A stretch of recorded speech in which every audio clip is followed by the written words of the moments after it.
pagi Bapak Ibu, saudara-saudara sekalian. Kembali pada pagi hari ini kita akan merenungkan firman Tuhan. Firman Tuhan pada pagi hari ini saya berikan satu judul, yaitu Tuhan tidak mengenal gagal. Ayub 17 ayat 11, kita akan memulai dari Ayub 17 ayat 11 berkata, "Umurku telah lalu, telah gagal rencana-rencanaku, cita-citaku." Ya, ayat ini adalah perkataan dari Ayub. Kita tahu bersama bahwa kisah kehidupan Ayub begitu berat, penderitaan yang dialami olehnya, kehilangan anak-anaknya, harta bendanya, hewan ternaknya, bahkan kesehatannya. Dan karena beratnya penderitaan yang ia alami, Ayub berkata, "Umurku telah lalu, telah gagal rencana-rencanaku dan cita-citaku." Dengan kata lain, Ayub merasa bahwa hidupku sudah hancur, aku orang yang gagal dan tidak punya masa depan. Satu contoh lagi dalam firman Tuhan, orang yang merasa gagal dalam hidupnya. 1 Raja-Raja 19 ayat yang keempat, "Tetapi ia sendiri masuk ke padang gurun sehari perjalanan jauhnya, lalu duduk di bawah sebuah pohon arar. Kemudian ia ingin mati, katanya, 'Cukuplah itu. Sekarang, ya Tuhan, ambillah nyawaku, sebab aku ini tidak lebih baik daripada nenek moyangku.'" Ya, Elia, seorang nabi yang luar biasa pun dapat merasa gagal dalam hidupnya. Ya, di akhir tahun ini mungkin kita mulai merenungkan kehidupan kita. Ya, di sepanjang tahun 2020 ini, apa saja yang sudah kita raih, apa saja keberhasilan yang sudah kita capai, tentunya kita juga tidak dapat memungkiri juga ada kegagalan-kegagalan yang kita alami. Terutama masa yang berat ini, masa pandemi ini, yang dialami oleh seluruh dunia, bahkan seluruh manusia. Ya, mungkin pekerjaan kita gagal, kesehatan kita memburuk, ya, mungkin rencana-rencana besar kita gagal. Sehingga kita mulai berpikir dan merasa seperti Ayub. Hidupku sudah hancur, aku orang yang gagal dan tidak punya masa depan. Namun kita sebagai orang percaya perlu memegang satu prinsip ini. Ya, rencana Tuhan tidak pernah gagal. Ayub 42 ayat 1 sampai 2 berkata, "Maka jawab Ayub kepada Tuhan, 'Aku tahu bahwa Engkau sanggup melakukan segala sesuatu dan tidak ada rencanamu yang gagal.'" Ya, setelah Ayub merasa bahwa hidupnya gagal, ya, tetapi di akhir kitab Ayub kita melihat bahwa Ayub akhirnya menyadari dan percaya bahwa dia masih punya Tuhan yang tidak pernah gagal. Mungkin dalam pemandangan manusia kita dianggap gagal. Bahkan kita pun sendiri tidak yakin akan masa depan kita. Namun kita harus percaya, kita harus menyadari bahwa kita masih punya Tuhan yang rencana-rencananya tidak pernah gagal atas hidup kita. Jadi di pemandangan Tuhan tidak ada kata gagal. Tidak ada manusia yang gagal. Ya, sekalipun saat ini keadaan kita sangat-sangat hancur, seperti yang dialami Ayub, tetapi bagi Tuhan tidak ada kata gagal.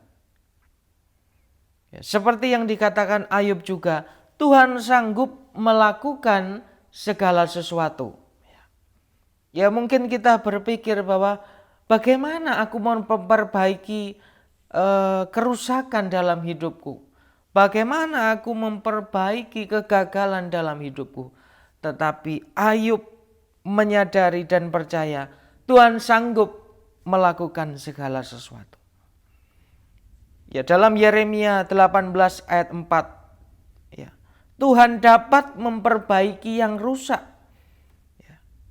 Yeremia 18 ayat 4 dikatakan, apabila bejana yang sedang dibuatnya dari tanah liat di tangannya itu rusak, maka tukang periuk itu mengerjakannya kembali menjadi bejana lain menurut apa yang baik.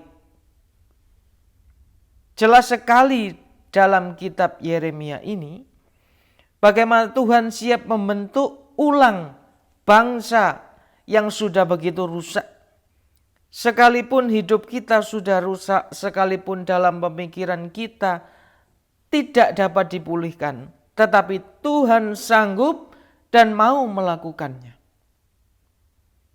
Di dalam Yeskiel 37 ayat 5 dan 6 juga jelas dikatakan, Tuhan menghidupkan tulang belulang yang mati. Saya akan bacakan Yeskiel 37 ayat 5 dan 6. Beginilah firman Tuhan Allah kepada tulang-tulang ini. Aku memberi nafas hidup di dalammu, supaya kamu hidup kembali. Aku akan memberi urat-urat kepadamu dan menumbuhkan daging padamu. Aku akan menutupi kamu dengan kulit dan memberikan kamu nafas hidup supaya kamu hidup kembali. Dan kamu akan mengetahui bahwa akulah Tuhan. Ya, dalam kitab Yeskiel ini Tuhan memberikan satu penglihatan kepada Yeskiel. Penglihatan itu tentang tulang-tulang yang sangat kering dan begitu banyak. Ya, secara singkat hal ini merupakan satu kematian rohani dari orang-orang Israel. Satu kegagalan rohani orang-orang Israel dalam pengiringannya kepada Tuhan. Bangsa ini sudah begitu jauh dari jalan Tuhan sehingga di hadapan Tuhan mereka seperti tulang kering yang mati. Tetapi pada pasal 37 ini kita melihat Tuhan sanggup dan mau membangkitkan mereka. Jadi betapa rusaknya hidup kita, betapa matinya keadaan rohani kita, kita harus percaya Tuhan sanggup memulihkan dan membangkitkan. Ya, dalam pemandangan manusia mungkin kita dianggap gagal dan tidak punya masa depan. Tetapi sekali lagi saya katakan, di hadapan Tuhan tidak ada kata gagal. Tidak ada yang namanya manusia gagal. Ayub 42 ayat 1 dan 2 saya akan bacakan sekali lagi. Maka jawab Ayub kepada Tuhan, aku tahu bahwa engkau sanggup melakukan segala sesuatu dan tidak ada rencanamu yang gagal. Puji nama Tuhan, kiranya firman ini menjadi kekuatan untuk kita bersama. Mari kita satu dalam doa. Haleluya, haleluya.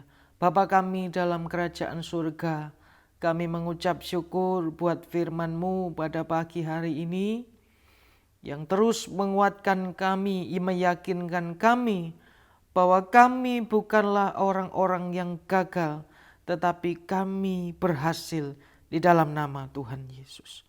Terima kasih Tuhan Yesus, terima kasih Tuhan memberkati gereja-Mu, Tuhan memberkati seluruh sidang jemaat-Mu dimanapun berada. Kami siap menjalani hari yang baru dengan kekuatan daripada Roh Kudus. Di dalam nama Tuhan Yesus Kristus. Haleluya. Amin. Lebih dari semua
lebih dari semua yang dapat ku pinta. Kau lebih dari